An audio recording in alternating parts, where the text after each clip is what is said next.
Pues buenos días otra vez.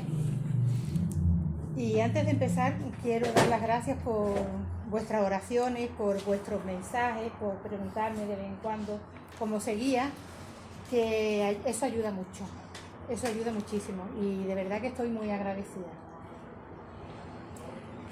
Y ya damos comienzo. La parábola de hoy trata sobre la oración y la misericordia de Dios y Jesús se la dedica a los fariseos. Vemos que los dos hombres responden a un tipo muy conocido de la sociedad israelita de aquel tiempo. Son religiosos, los dos son creyentes y acuden al templo. El fariseo, como buen hijo de su secta, es conocedor de los mandatos de la ley de Moisés y esto le lleva a externalizarlos con orgullo de manera escrupulosa. Ora 2 veces al día, una por la mañana, otra por la tarde, y entendemos que al hacerlo de pie, como quien tiene autoridad, se coloca en un lugar visible para pronunciar su oración. Oh Dios, te doy gracias porque no soy como los demás, ladrones, malvados y adúlteros, ni tampoco soy como ese cobrador de impuestos. Ayuno 2 veces por semana y te doy la 10ª parte de todo lo que gano. Posiblemente es verdad que no roba como sí lo hace ese publicano, ni es malvado, ni engaña a su mujer. Hace el sacrificio de ayunar 2 veces por semana y da para Dios el diezmo de todos sus ingresos. Se trata de un hombre a todas luces justo y bueno, solo que en él se unen 3 actitudes poco saludables: excesiva confianza en sí mismo, considerarse justo por cumplir la ley y convencerse de que así vendrá antes el reino de Dios, y el desprecio a los demás. Aprovecha el momento de dar gracias como pretexto para alabarse y complacerse en sí mismo. Está pidiendo su recompensa. Los fariseos se sienten unidos a Dios y creen que su misericordia es solo para los justos, no para los pecadores. Y es esto precisamente lo que se condena en la parábola. Este fariseo habla de tal manera que parece que es Dios quien tiene que estarle agradecido. Como acabamos de comentar, los dos hombres se presentan ante el Señor. Los dos son creyentes, pero uno habla con él y el otro además también parece dirigirse a los que están presentes y pueden oírle. Porque a quién le está hablando el fariseo además de a Dios, que todo lo sabe, a quienes están cerca. Se está poniendo como ejemplo. Por otro lado tenemos a ese publicano, encorvado, con los ojos mirando al suelo. Solo sabe una cosa, que es pecador. Esta grave convicción no le lleva a compararse con ningún otro de los que tiene alrededor. Tampoco busca excusas que le excusen. Se golpea el pecho y dice: oh Dios, ten compasión de mí, que soy pecador. Qué dos posturas tan diferentes. Reconoce su rebeldía y en todo momento sabe cuál es su mezquina condición. Sabe que lo que hace no es del agrado del Señor. Los publicanos no solo tenían fama de pecadores, sino que con frecuencia lo eran. Caían en acciones ilícitas, robaban, extorsionaban, como lo hacía el saqueo que todos conocemos. Para el fariseo, hacer las cosas bien, cumplir con los preceptos, le da caché, le da méritos. Verdaderamente lo que hace no puede desagradarle al Señor, pero sí su corazón henchido de orgullo. Hacer las cosas bien, vivir siendo justo, le permite pisar a ese no tan cumplidor. Para sentirse completo necesita posicionarse por encima de los demás. Necesita recordarle a Dios, por si acaso le falla la memoria, quién es, y así lo tenga en cuenta para la suma de sus justicias. Pero no basta con eso. Al mismo tiempo que se cuelga los galones, necesita recordarle también que ese, el otro, el cobrador de impuestos, no merece nada. Este fariseo no necesita del Señor porque ya en sí mismo se cree que lo tiene todo. Es un engreído a quien no le basta con darse pompa, sino que se convierte en un chivato de los pecados ajenos. Es un acusador. ¿Lo que cuenta del publicano es mentira? No.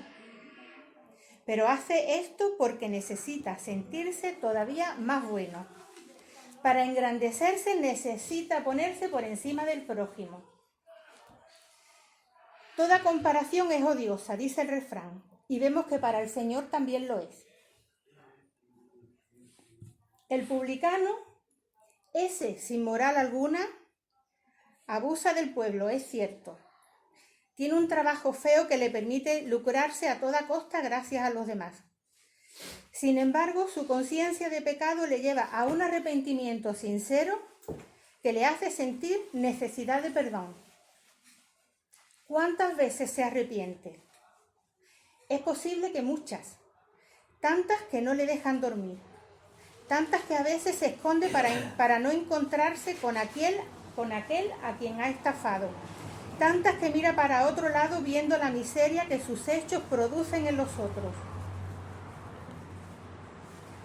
Podemos imaginar a ese como un adicto, un drogadicto, un ludópata, un alcohólico, un maltratador del prójimo que reconoce su mala condición y no sabe cómo cambiar eso que tanto le duele, que lleva incrustado dentro, que solo no puede quitarse y en momentos de intimidad con Dios lo confiesa todo, porque desea escapar de esa adicción y no sabe cómo. Imaginemos la escena. Está ahí, distante, en la parte de atrás. Se le puede notar cierto cansancio de vivir en ese pozo profundo que tiene más fuerza que su propia voluntad y tira de él hasta el fondo. La parábola no cuenta cuáles son sus circunstancias, pero dice que se golpea el pecho.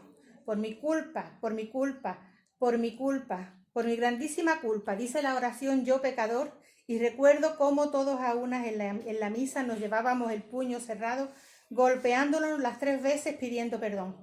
Y así me figuro esta parte de la escena. Notamos en el publicano un remordimiento que le viene de lejos, un remordimiento antiguo. Lo que nos enseña la parábola es que ese publicano señalado por el fariseo de manera despectiva es justificado. Pero el orgullo del fariseo no causa en Dios el efecto que espera. O sea, el porque yo lo valgo no le vale. En el mismo Evangelio de Lucas, capítulo 14, 11, se nos dice: porque cualquiera que se enaltece será humillado, y el que se humilla será enaltecido. Y en Mateo 18, 4, así que cualquiera que se humille como este niño, ese es el mayor en el reino de los cielos. Las maneras de Dios no son la manera de los hombres, o al revés diría Rajoy, las maneras de los hombres no son las maneras de Dios. La figura del publicano da esperanza a quienes se sienten lejos de Dios. Siempre habrá un camino que está abierto para ir de vuelta al Padre, como también lo muestra el ejemplo de Zaqueo. Y este camino de regreso se me figura también en la parábola del hijo pródigo. Parecen arrepentimientos y vueltas al Padre muy parecidos. Es posible que mientras escuchábamos la lectura hayamos juzgado al fariseo como viéndolo muy lejos de nosotros. Y nos hemos acogido a la actitud piadosa del publicano haciéndola más nuestra, pero creyéndonos con menos pecados, porque eso ya sería exagerar. Lo hacemos así porque ante el Señor es la que debemos tener. Esto no es nuevo. Al menos para mí no ha habido una sola ocasión en que haya oído este texto y me haya identificado con el fariseo, lo confieso. Y el problema es que aunque no me reconozco, me veo tan justa como él y no como ese. porque yo voy a la iglesia y no como ese. Yo doy mi ofrenda, no como ese. Yo estoy dispuesta a ayudar, no como ese. Cada vez que hace falta me sacrifico, no como ese. Tengo tal o cual don puesto al servicio de la iglesia, no como ese. Oro por las necesidades de los demás, no como ese. Posiciono mi espiritualidad en base a la de ese. Y es que ni fulano ni mengana son tan buenos como yo. Porque hay que ver los señorones que son, lo poco que aportan, que más que dar se lo llevan puesto. No obstante, los dos, fariseo y publicano, tal cual cada uno en su condición, necesitamos la misericordia del Señor. Nuestra trayectoria como creyente no es una línea recta, ni es monótona, ni llevamos una vida completamente pura. Según el momento en que nos encontramos, o el día en que vivimos, o el lugar en el que estamos, o según quienes sean las personas que nos acompañan, adoptamos la hechura del fariseo. Nos vemos bien, lo hemos hecho bien, y señalamos a ese buscando compararnos para valorarnos al alza. O cuando nos damos cuenta de que no podemos caer más bajo, tomamos la postura del publicano.